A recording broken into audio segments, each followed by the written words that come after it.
Welcome, my friend.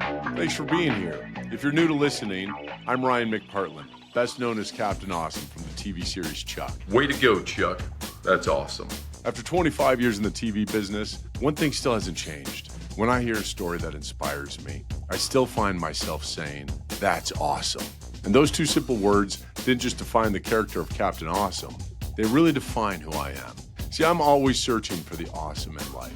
So on this podcast, I'm sitting down with people who make me say exactly that. From actors and athletes to entrepreneurs and everyday heroes, all with stories, lessons, and insights that just might make your life a little more awesome too. So please like the episode, share it with your family and friends, because life is so much better when you share something with others and they say, "That's awesome." What's up, everybody? Thank you so much for joining me on That's Awesome with Ryan McPartland. Today's guest is someone that is very special and dear to my heart, somebody that I teased in the last episode, which I recorded yesterday. And I said that she possibly is more awesome than I am. And not just possibly, she's definitely more awesome than I am. So let's welcome Sarah Lancaster, the other Dr. Awesome. Hey! Possibly more. Possibly. Definitely. We'll just first of all, you look amazing. Thank you, Mr. Woodcomb. Yes. Well, doctor. We're both doctors. I loved being a doctor with you. I love the fact that that was our storyline on Chuck. And again, if you guys haven't seen Chuck, HBO Max, it's amazing. Sarah Lancaster is amazing on it. And I miss working with her so much. She doesn't look a day older than when we stopped filming many, many years ago. But and we've had a lot of life changes since then. But you look incredible. Thanks. You look amazing. Back at you, babe. And well, thank you. It's the ring light, okay? It just does us so well, right? So Matt and the boys are good. Matt and my boys are good. They're getting big. They're getting old. Oliver's a middle schooler now, and yeah, but everybody's good. No complaints on the family front. That's amazing. And congratulations on Blue Ridge. Yeah, we got season 1's already out there. It's on Prime Video. It's on Peacock. It's on Cowboy Channel. Any other platforms that it's on? We're just covering all bases, really. That's what we're doing. We're just blanketing everything. Season 2 is going to launch sometime later in the fall. I don't have an air date for that yet. And then we're really crossing our fingers that we get to go back and work next year for season 3. Oh, I'm sure you will. It did so well on Prime Video. It did really well. 10. So, yeah. Yeah, it's incredible. And it was the only one that wasn't like an original Prime Video that was in the top 10, I want to say. That's right. Yeah, we had a really good summer on Amazon Prime. So I don't know. I do my homework, Lancaster. You didn't expect me to be this podcast host ready, did you? Man, the man comes prepared. And by the way, just for you, just because my character Captain Awesome would always be working out. You have the Invisalign? On the show. Yeah, oh my God. I still have the Invisalign every night I sleep with. It was great. It was so sexy before we'd have to do a scene. I'd be like, hold on, let me get this thing out of my mouth. And the saliva. And so I'm still sweating right now from my workout beforehand because I was like, I got to wake up. I got to talk to Lancaster. I got to be on my A game. You make you nervous. You do make me nervous. You've always made me a little nervous. You know, I'd be sitting there just trying to chat. You'd be with your New Yorker magazine. Like, God, please stop talking, Ryan. Please stop. But now I've got you. I've got you for like, what, at least a half hour, maybe a little bit more. We'll see. We'll see. Oh, thanks. You know the premise of the show. You know, I wanted to talk to you about your history because I came out to Hollywood after college. It was kind of on a whim, but I also was very strategic about coming out here and taking the right classes and doing the right things and just kind of climbing up the ladder in Hollywood until I could get my break, so to speak. And you had a different story. We were both from the Midwest. And as we get into this is like the TV series of Sarah Lancaster's life. And we're going to just pick out one episode. So instead of covering all the bases, we're just going to talk about one story that has some value and some takeaways for everybody who's listening. And it's like following that character conflict catharsis. And people are going to be sick of hearing me say that. but it's truly what makes a great story, and you get a little perspective shift. So I just wanted to talk to you about an episode of your life and let you kind of take it away, and we'll just run with it. I think that's nice, Ryan. I think my story is not as prepared as yours. But I think if you go back to my beginnings, my folks, we were living in Kansas. My dad's job transferred us to Orange County when I was about 10. And my dad's in finance. My mom is a school teacher. I was painfully shy and introverted as a little girl. But when we moved to California, man, it was like something clicked in me, and I was like, oh, Hollywood is just a couple hours away. And I started to ask my parents if they could help me figure out how to get an agent. And it was a couple years of asking to no avail. My mom, it was essentially like a birthday present. At 13, they paid for some pictures to be taken in my backyard by my mom's friend. I mean, awful. Like there's like a jumping picture of me with like the Oh my God, like, that's terrible. do you still have it? I need you to send a You photo can of that so I can insert it in here. Honestly, I need that because I know my first pictures, and you've seen my first pictures, haven't I you? feel like I have. Is In there Australia? a denim jacket involved or something? Oh, no. I was in Australia. Man, maybe when I get back, I was on the student exchange program. I'm like, maybe when I get back, I want to go try this Hollywood thing. And I'm like, well, what do I need? I need pictures. And when I did, oh God, I used my dad's credit card, and I went to some Australian guy that had an ad in like the yellow pages, which kids don't, if they're listening, Yikes. don't know what that is. Don't do that. And I went in Sydney. I was like, and he's like, oh, you're a real American. Let's go, mate. And you know my accent. It's so spot on. It's like a pirate. He's like, let's go. We're going to take some pictures of you in like 007 and like an army fatigues. And it just he had me run with a helmet on and army fatigues with a machete coming at the camera. Then I was in a tuxedo that was 2 sizes too big, like holding a martini glass. And then I was a shirtless cowboy, which really looked like I was just auditioning for a porn. Then I hope you got out of there after that one. Yeah, I'm gonna actually insert those here. This is gonna be. Do. You're not gonna get mine, but we're gonna get yours. Oh no, I gotta get yours. I'll find it. Anyway, I took that like side ponytail jumping photo in my backyard, and like every agent in town said no until one said yes.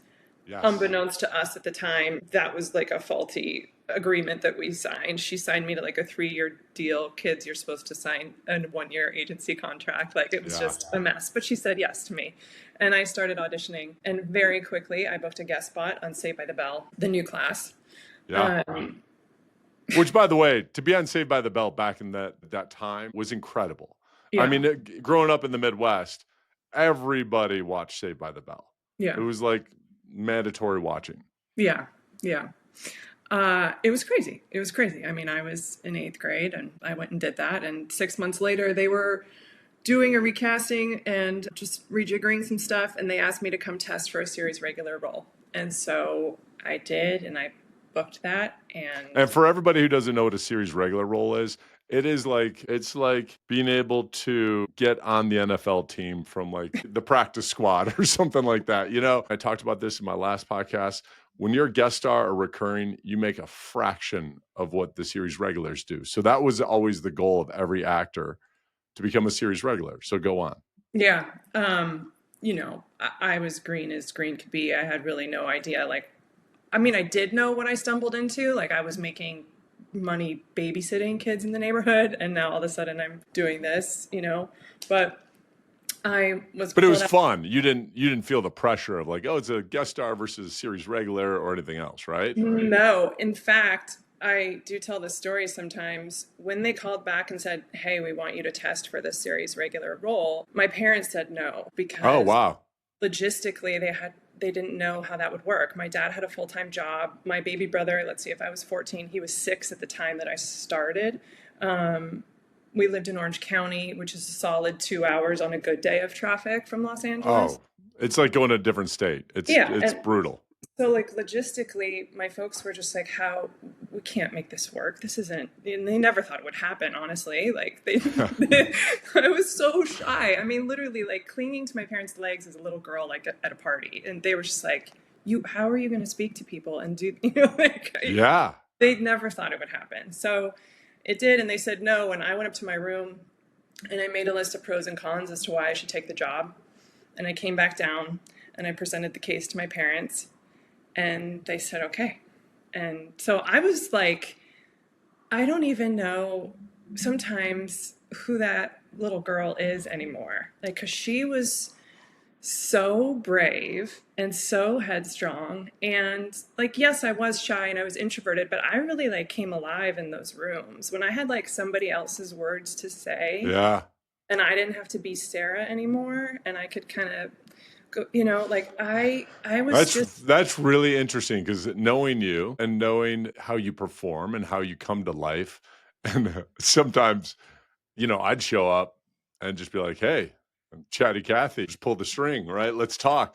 And you're like, "Oh God," you know. But you always deliver. You always come to life. Like when they say action, boom, you're on. And it's so interesting that that's what brought you out of your shell as a young girl too. Mm-hmm. Yeah. Yeah. I mean, And motivated you. It gave you that character want and that mhm. motivation that you were like, I'm going to do this. I'm going to get this.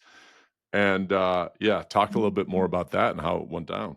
Yeah, I mean, I just was, like I said, very headstrong. I had like a game plan for myself. I mean, just the image of me coming downstairs and like presenting my case to my parents like that to argue on behalf of myself for taking this job. I think about Oliver, who's now 14, my oldest son. Like, I would just be gobsmacked if, Oliver presented something like that to me. So it's almost like, how could my folks not let me do it, Yeah. And so they did. So that's a really good lesson, by the way, because my son did that, but it was to bring all of his friends, like 6 of them, back to Wisconsin for a summer vacation. Right. But he wrote it down. He made a Yeah. presentation. I Yeah. think that's a really good lesson in manifesting something by sitting down and taking the time and focusing in how am I going to do this? How am I going to Sure. go forward? Sure. Absolutely. It's funny you're saying that right now because it just led me to think about my dad, who is like much better with that stuff than I am. But now I'm seeing this connective thread talking to you. My dad does this thing every year. I think he calls it the 5Fs, which is family, friends, finances, faith, and fitness. And he writes it out for the year, Oh, I like love that. what his goals are and what he did last year that he can work better on this year. Every single year, my parents sit down. I think initially dad just started doing it, but then mom and dad collectively do it together. And there must have been That's something. amazing. I love It's that. it's incredible that he does it, and I say it's incredible every year, and I don't do it. But there must have been something like in Yeah. recognition of his little Yeah. girl coming downstairs and saying, like, to your point, I was up in my room. I took a lot of time with this. You know, I Absolutely. thought about the pros and cons. I realized, what you guys are giving up on your end. Look what I could do on this side of it. To your point of like, not everybody gets to do this. This is like a lightning bottle sort of thing, right? Being a series regular on a show. Absolutely. I think that's really interesting that you just connected those dots. But Mm-hmm. now it makes me think that we should all do that. Yeah, I like the 5 Fs. I'm gonna yeah. steal that. Steal it. Steal it. I'll probably get through 3 of them.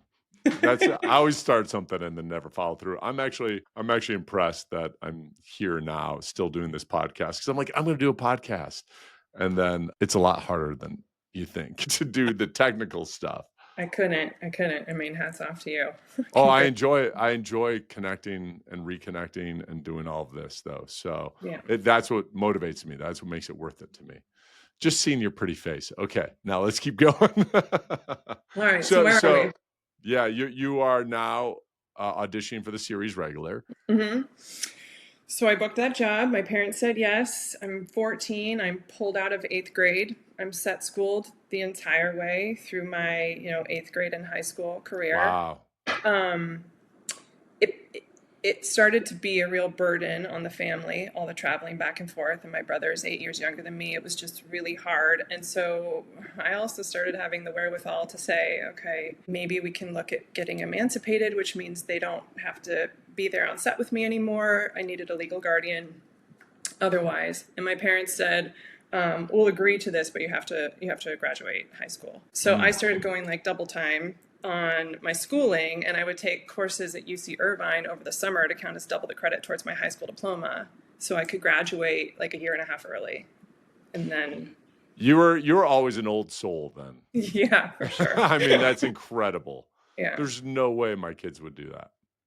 I just had this one. I mean, I just like, I was like tethered, and I wanted to be, I just wanted to watch.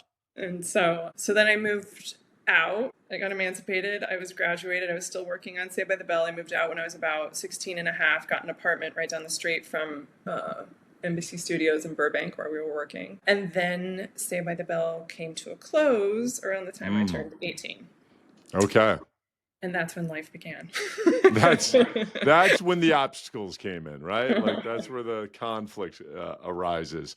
Man, I remember the first time that like being a series regular and then having it come to an end. And I was a lot older than you at the time. So I could imagine dealing with it like that in your teenage years. So tell us what happened and how'd you deal with it? Well, I also had nothing to compare it to, right? Like I got very lucky right out of the gate. Yeah. And kind of stupidly and egotistically assumed, I got this, like this will be easy. Next job's coming my way tomorrow, no problem. And it just didn't. And as hard as that was at the time, I'm really grateful for it now. But, you know, all the things, like I burned through all my money very quickly.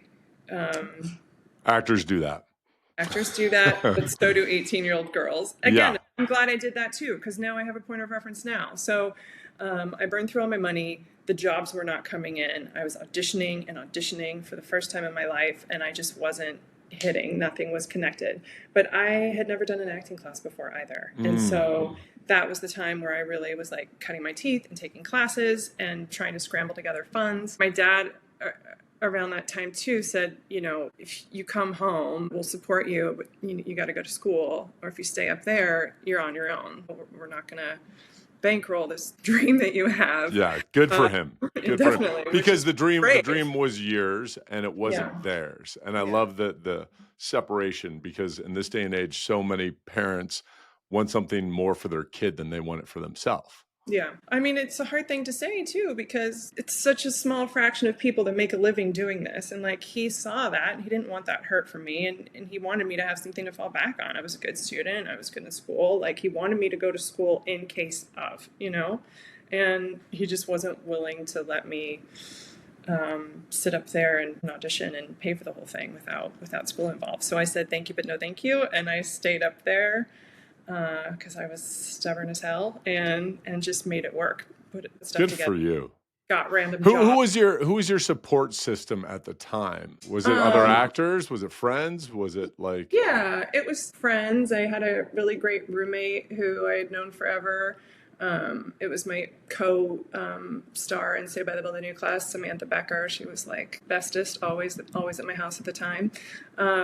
Yeah, there was a bunch of us young actors running around town then too. It was just a different time, you know, before. Yeah, it was like LA was your campus, right? Yeah, I mean, and there was no social media. There wasn't cell phones like there is now. Like, it was just there was a bunch of us. It was a really cool time, but it was a struggle, and you know, I had to get regular jobs, which again I'm very grateful for now. At the time, it was like, just figure it out. But what was the next job that came about that really made you and your family go, okay, this is a real career now, even though she's so young, or a teenager still, and you landed the gig or whatever it was? And did you feel secure in that gig after being through the cancellation of Saved by the Bell, the new class? I mean, it was a long time. It was like a good 3 to 4 years where I was struggling. And towards the end of that, I was working at a jewelry manufacturing company in Monrovia. Wow. That's what my day job was. Very few people would have ever heard of Monrovia. You know, no. I've been there. And that's what I was doing at the time. And I took that job because a friend's dad owned the business, and he would let me go out for auditions and stuff when I needed to. So it worked for my schedule. I remember being there, and I was miserable, but I booked a part on Catch Me If You Can. Oh, yeah. Great which was movie. huge. There were so many great little female roles in that movie, and I booked a couple days on that movie. And I remember leaving the jewelry job and going to set and being there and just being on cloud nine and having to go back to that job the next week because 2 days in a movie isn't going to pay the rent, you know. Then I booked a recurring on Scrubs shortly thereafter. Oh yeah, great And show. they told me at lunch one day that I was going to come back again, and I was like, okay. Oh, nice. Like, could start to feel something churning. Momentum. Yep. And then Everwood came. And Everwood was everything. The little girl in me who was such a cinephile and who loved TV shows so much and like loved it was everything. Those 4 years of acting classes like came to Everwood. Like I had beautiful words to say, and the show was a little dark and a little moody, you know, right up my alley. Yeah. I was elated, and I quit that job. And did you film in Utah, Everwood? Nice. Yeah, yeah. I loved shows like that at the time. It was WB, and I think that there was such a, you know, Dawson's Creek, I think, kicked it off, and then shows like Everwood followed up, where very cinematic. You dropped into a different world, and you're perfect for shows like that. I mean, Blue Ridge has a little bit of that. It's a drama where you're dropping into this different world, and you bring that gravitas to it, Lancaster. You do. That's why we're so good together. I feel like my gravitas is not as heavy as yours, but man, You lighten me up. yeah. But Everwood, so that was the one where you're like, okay, this is a real thing now. It was kind of like the 1, 2, 3 punch, right? Like you get Yeah. the really good movie, but you're only on for a day. You get a couple episodes of Scrubs, which is super popular, and then you're gonna have for sure 8 episodes as a recurring on Everwood, and I was just like, yeah, bye bye. good. Yeah. And then where did it go from there? After Everwood, was Chuck not far after that, right? After Everwood, I did the ill-fated Dr. Vegas. Oh yeah, I remember that. Do you know this? I remember Dr. Vegas. Yeah. Rob Lowe? Rob Lowe, Joey Pants, Tom Sizemore, Amy Yeah. Adams, myself. Yeah. Oh, that was where you and Amy became friends. That's right. Okay. Amy and I had known each other before then, but that's where it really, took off. But we were friends. We were friends before that as well. So Dr. Vegas, and then Dr. Vegas. What about Brian? What about Brian? That was a good show. That was a good show, man. And then Chuck, and then Chuck. And then me and you.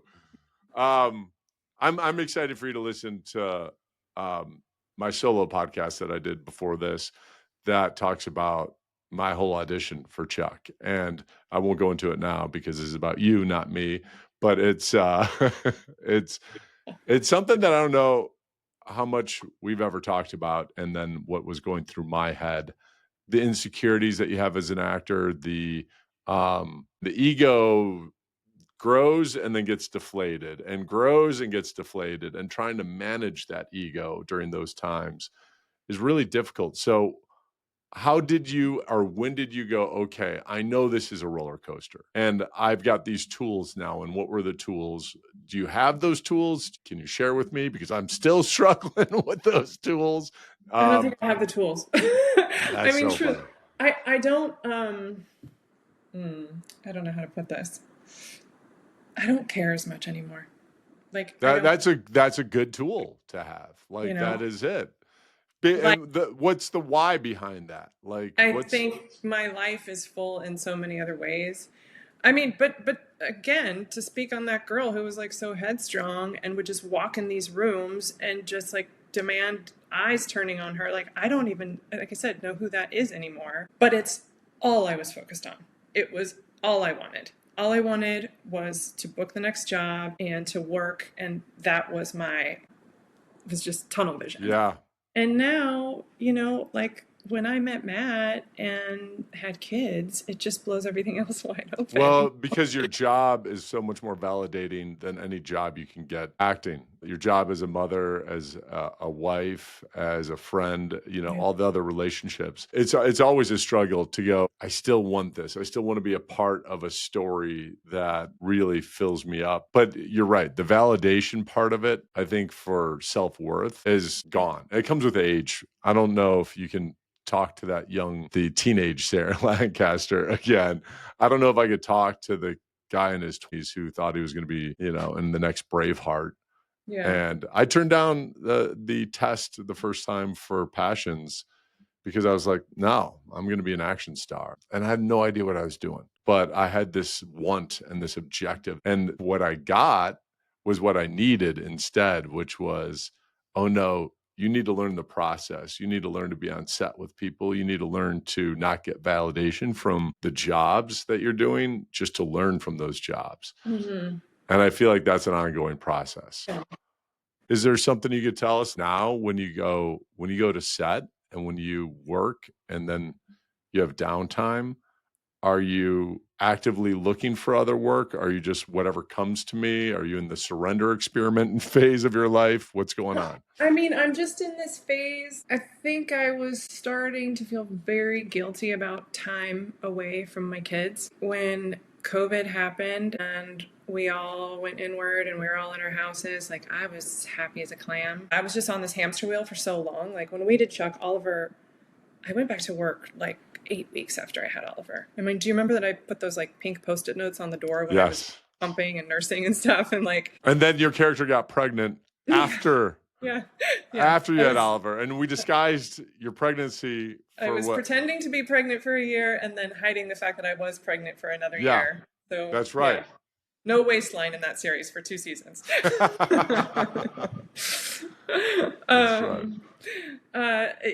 COVID happened and I was off the hamster wheel. I was home with my kids for the first time, really, like consistently. And I didn't know how to get back on. I was like, wait a minute. I think that this was the break that I needed. And to just take pause and be with them. And so I wasn't really actively like seeking out a lot of stuff. It really had to like check the right amount of boxes. It had to move the needle financially, or it just had to be something that I had to do creatively. Yeah, creatively. Yeah, I'll never forget. You told me that while we were on Chuck. You were like, hey, it's gotta be financially rewarding or creatively. And the magic is when it happens, when it's both. You know? For sure. Yeah. And look, these are like, I'm fortunate. Like, I did start working when I was 13 years old, and I have a husband who's successful in his own career. So like, I am fortunate enough to be able to say right now, I don't have to work this year if I want to just be home with my kids this summer. That's what I can. And that's huge. Like, I get that not everybody has that. I'm lucky in that respect, but I'm very picky. Like, I am aware that I have 4 more summers with Oliver starting next year, right? And like, because you just sent. Yeah. I had such a breakdown sending Wyatt to Kansas. And it was, I think algorithms just prey on you. When it hears us talking about this, then all of a sudden it's like, you get 18 years with your kid and then 1 more. And I'm like, shut up. And I hate that. I'm like, I'm going to move to wherever my kids are. I'm going to make them live in the same city, and that's it. Yeah. But it is true. Time is it's just the one thing we don't get more of. And it's the most precious thing. It's precious to me. And I am confident that something will be there for me, when my kids are older, if I want to like ratchet this back up and like crank it into full gear again, like my teenage self. And I am confident then that something will be there for me. I don't know what it is, but something will find me. And, it already has with Blue Ridge. I think that's... totally. But like, I just feel like this has legs. This is one industry that has legs. Like, I'm not going to be put out to pasture at 60 years old. Like, I can still work, So I'll be the goofy grandma on some show someday. Great. Don't worry. I'm always pitching for you, me, and whoever wants to join us to do a Christmas movie. So we'll figure that out at some point, Maybe your buddy Gary Wheeler will figure it out for us. I love that guy. Yeah. That's something I think that is missing. So they've done reunion shows where it's a Christmas theme or something like that. So I'm going to spearhead this, and I'm going to get it going, and it's going to be on, I don't know, where would you want to work? Where would you want to work? you and me together on a Christmas movie? I want to go to the beach. You want to go to the beach for a Christmas So, movie? That's I don't. so not This is Christmas. this is how you and I. I'm like, give us the cold Christmas I don't care about stunts. Christmas. I want to go to the beach. Okay. Well, we're going to have half the movie takes place at the beach, half the movie takes place in Montana or something like that. Right. All right. Well, give us one takeaway, because now you're wiser self and you're still young, like I said. So younger than me. So you'll always be younger than me and always young to me. So your wiser self, give that young, Sarah Lancaster some advice right now that our audience would say, oh man, that's such a great bit of advice that I wish I would have known then what I know now. That's so much pressure. I mean, just trust the process, trust the process. Like, I was given exactly what I needed at the right time. Sometimes you can't see through the clouds and it just feels too much. But I mean, thank God it all happened the way that it did. It happened exactly as it was supposed to. And Yeah.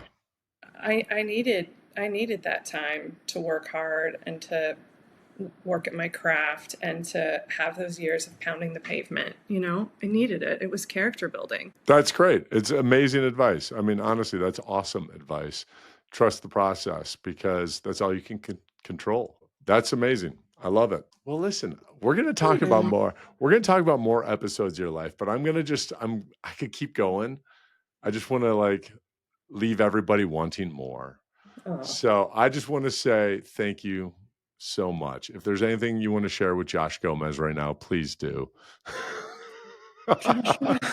Is he going to do this with you? Well, I'm going to make a clip out of this just so that we can give Josh Gomez some and say, hey, Josh, get on here, buddy. Come do That's Awesome with Ryan McPartlin. You can just lie to him and say that I'm going to be on it, and then he'll be on.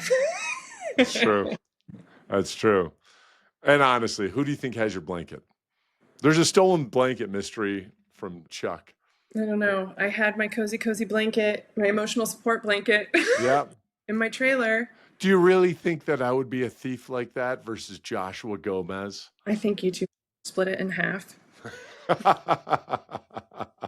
I would love for him to just come on here right now. Just, oh, what's going on, guys? Oh, hi. How are you? He would too. He's been saving that all these years. You could insert that. I will. Well, thank you so much for joining us. Thanks. This is a reunion that's been in the making for a long time, and let's keep it going. Let's get some sort of campaign to bring us back together again. Love it. All right. Thank you, Sarah. I love you so much. And I will be seeing you soon, hopefully. Okay. All right. Thanks again for listening, guys. Make sure to like and subscribe, and be sure to share with any family and friends that you want to be more awesome. Also, if you want to reach out to me, DM me at Ryan McPartlin on Instagram.